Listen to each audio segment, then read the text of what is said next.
Hazak Baruch Rabotai, 7 Tammuz aujourd'hui. Ça y est, on est dans le mois qui fait chaud. Et c'est vrai, quand il fait chaud, il faut boire de l'eau. Hier, on a vu que quand il n'y avait plus d'eau dans le désert, le peuple, il a raison, il va se plaindre. Et Moshe va voir Hachem. Hachem le dit, prends le bâton, vous vous rappelez. Mais attention, le bâton était juste la décoration. Car Hachem, il a dit de parler au rocher. Hier, on a compris que Moshe, il a frappé le rocher 2 fois. Il y a eu de l'eau, tout le monde en but. Ça, c'est bien passé, mais pas pour Moshe et Aaron. Et on a compris que Hachem, il les a dit de ne pas rentrer en Israël à cause de ça. Et même hier, on a partagé la raison de Admor de Tzanz pour comprendre pourquoi Moshe Rabbeinu a fait ça. Vous savez que le Beth Yosef, donc c'est Rabbi Yosef Karo, le Shulchan Aruch, il y a 450 ans, il a amené tellement des raisons pour essayer d'expliquer cette faute-là, en disant que tellement il y a des raisons, c'est quelque chose qui est très fin. On n'arrive pas à le comprendre. Le Or HaHaim HaKadosh, Rabbi Chaim Ben Attar, la Hiloula c'est la semaine prochaine, si Dieu veut, on sera à Jérusalem, sur sa tombe. Il amène 10 explications et encore à la fin de 10e, il dit « Lonit karera da'ati ». Je ne suis pas encore tranquille pour essayer de commenter ça. Mais aujourd'hui, je crois que c'est un message énorme. On va essayer de partager encore quelque chose au nom de Rav Reuven Dov Dessler. C'est le père de Rav Eliaou Dessler, il y a à peu près 100 ans. Il nous apprend que Hachem voulait que Moshe nous fait prouver dans notre vie que des fois, on n'a même pas besoin de passer à l'action pour créer quelque chose, que ce sera la Parnassa ou Shalom Bayit. Des fois, ça suffit que la parole. On est dans une dimension avant. Et si vous voulez demander, qu'est-ce que Dieu il a dit de parler au rocher? Quoi? Dire bonjour, comment ça va? Bonne journée?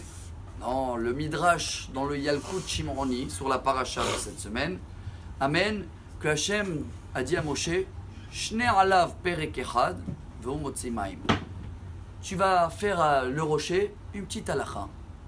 Comme nous on a l'habitude grâce à Dieu de partager ces petits 3 minutes. Et pour cela je vous remercie de les partager parce que vous savez très bien qu'il n'y a rien de moi. J'ai peut-être des livres qui sont, Baruch Hashem, bien les livres, mais rien vient de moi, Chas Veshalom. Je suis colporteur, je suis rien pour enseigner quoi que ce soit, mais sachez que le message que Hachem voulait nous faire passer, c'est que ça suffit. Une petite minute comme ça, un petit partage de Torah qui arrive à n'importe qui dans le monde. Et qu'il n'y a personne qui est dur comme un rocher. Parce que le rocher n'a ni besoin de Parnassa, ni il parle, ni il a des besoins. Mais si même un rocher, en écoutant un petit Mishnah, un petit partage d'Alakha par jour, peut sortir de l'eau, bien sûr que ça peut changer des vies, ces petits messages-là, que chacun de nous partage, qui sont écrits et qu'on n'invente rien du tout. Alors oui, Akadosh Baruch Hu, il voulait nous montrer à nous, chers amis, regardez l'importance de quelques minutes de Torah par jour. Alors comme chacun de nous a des besoins dans tous les domaines dans la vie, rappelez-vous, une petite cour par jour, un petit partage, des petits 3 minutes, des petits cours de Torah peut changer la nature, peut faire sortir des choses inimaginables. Ah, pourquoi Moshe Rabbeinu quand même alors a frappé et pas à parler? Parce que c'est vrai, combien on parle des fois et on n'écoute pas. Nous, on veut passer à l'action. Alors l'action d'aujourd'hui est simple, chers amis. Venez, on partage. Ce ne sera pas que ces 3 minutes, peu importe quel cours de Torah.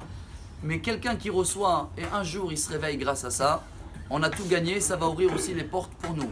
Alors je vous remercie pour ça et qu'on va avoir tous une excellente journée. Amen. Et que des bonnes nouvelles. Amen. Et qu'on va avoir de l'eau, pas que pour boire. Hein. De l'eau c'est aussi Geshem, c'est le matériel. Et quand il y a du matériel, il y a aussi le spirituel qui est large. Et Bezrat Hashem va avoir une abondance. Ad Belidai, no limite. Bonne journée. Amar Rabbi Elazar.